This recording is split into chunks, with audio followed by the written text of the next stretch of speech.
मैं ऋषि कुमार एक बार फिर से आप सभी दर्शकों का स्वागत करता हूं अपने चैनल इंडिया न्यूज नेटवर्क में।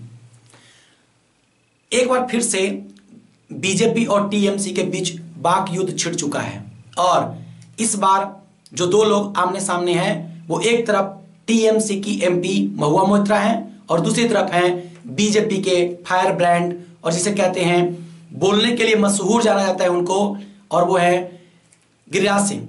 चलिए, Giriraj Singh rural development minister हैं और महुआ मोइत्रा जी ने उनके ऊपर आरोप लगाया है कि केंद्र सरकार और पंचायती राज इंस्टीट्यूशंस रूरल डेवलपमेंट मिनिस्ट्री जानबूझकर मनरेगा का पैसा वेस्ट बंगाल के लिए इशू नहीं कर रहे हैं या वेस्ट बंगाल के गरीबों के लिए उनके पास कोई पैसा नहीं है और वो जानबूझकर डिले कर रहे हैं। वास्तव में महुआ मोइत्रा इतना ज्यादा कॉन्फिडेंट क्यों दिख रही है?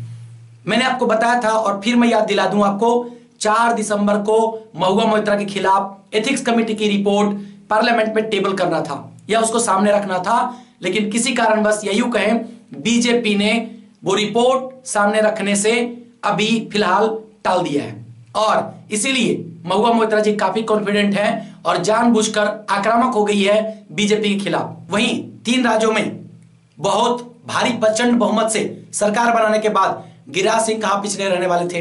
उन्होंने भी बोला कि जो टीएमसी की हेड है ममता बनर्जी अलग अलग जगहों पे जाकर वो ठुमके लगाती है और गानों पे डांस कर रही है लोगों के बीच।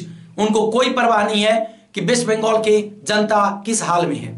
इसका जवाब देते हुए महुआ मोइत्रा ने कहा कि गिरिराज सिंह भूल गए हैं कि राज्य को चलाने वाली ममता बनर्जी सांस्कृतिक कार्यक्रम में भाग लेने गई थी और हमारी संस्कृति, हमारा कल्चर ये भी बहुत ही बड़ा रोल प्ले करता है और ये हमारे समाज का एक आईना है और वहां पे पार्टिसिपेट करना कोई ठुमका लगाना नहीं है। और उन्होंने ये भी कहा कि इन सारी वजहों से, इन सारी बातों से यह साफ हो गया है कि बीजेपी आने वाले लोकसभा चुनावों में भी बंगाल में एक भी सीट जीतने वाली नहीं है।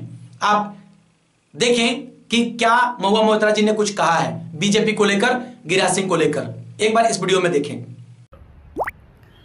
The not so honorable Minister for Panchayat and Rural Development, Mr. Giriraj Singh, has just made some shocking comments about the only lady Chief Minister in India, Mamata Banerjee.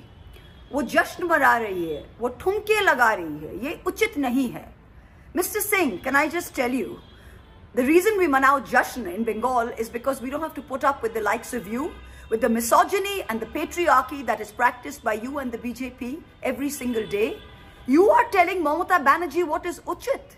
Let us tell you what is uchit and anuchit. It is not uchit that you deprive lakhs and crores of people in Bengal of their rightful Manrega dues that you and your ministry have withheld.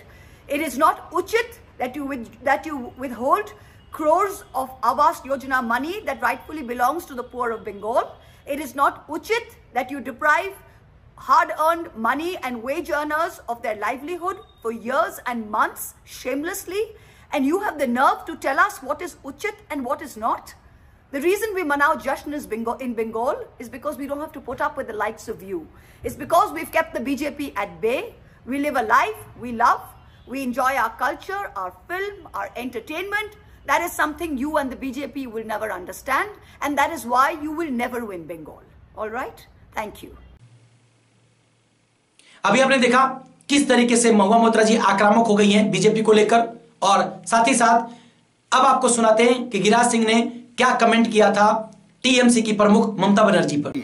जश्न मना रही हैं, ठुमके लगा रही हैं, ये उचित नहीं। लेकिन उनका ये कहना है कि ये तो फिल्म जो है फेटर्निटी का को लेकर के एक फेस्टिवल है, वहां पर मुख्यमंत्री पहुंची हुई है। तो फेस्टिवल में ठुमके लगाना।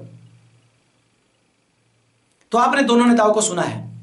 ये ऐसा लग रहा है कि 2024 के आने वाले चुनाव के पहले ये रिहर्सल हो रहा है। एक दूसरी पार्टियां एक दूसरे के ऊपर आक्रामक हो रही है और देखना है कि वेस्ट बंगाल में इस बार बीजेपी किस तरीके से अपना परफॉर्मेंस करती है। और जिस तरीके से महुआ मोइत्रा जी कॉन्फिडेंट लग रही है, उन्होंने कहा इस बार भी वेस्ट बंगाल का चुनाव बीजेपी को जीतना असंभव सा हो जाएगा। चलिए, जब कभी भी राजनीति के गलियारे में फिर से कुछ ऐसा हलचल होगा पॉलिटिक्स को लेकर, तो मैं फिर से आप सभी के समक्ष उपस्थित होऊंगा। तब तक के लिए मैं आप लोगों से विदा लेता हूं। धन्यवाद।